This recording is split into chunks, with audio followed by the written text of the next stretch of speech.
ہماری دوسری وصیت یہ ہے کہ ہمارے جنازے کی نماز پڑھنے میں جو لوگ شامل ہو ہماری ساری جائیداد صرف انہیں کو دی جائے. سمجھ میں آیا؟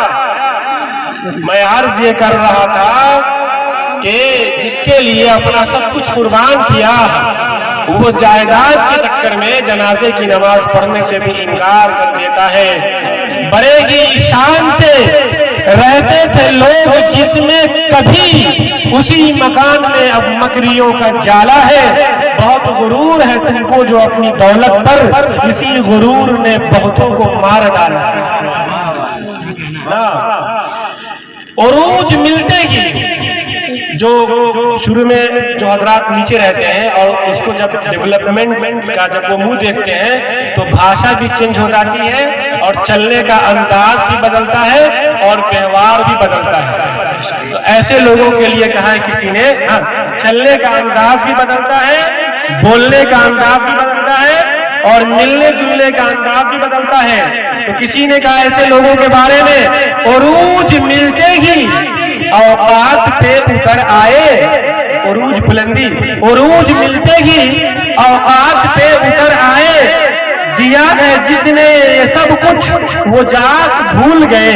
عروج ملتے ہی اوقات پہ اتر آئے. دیا ہے جس نے یہ سب کچھ وہ ذات بھول گئے. کسی طرح سے بھی دولت کما کے جوڑ کلی کفن میں جیب نہ ہوگی یہ بات بھول گئے.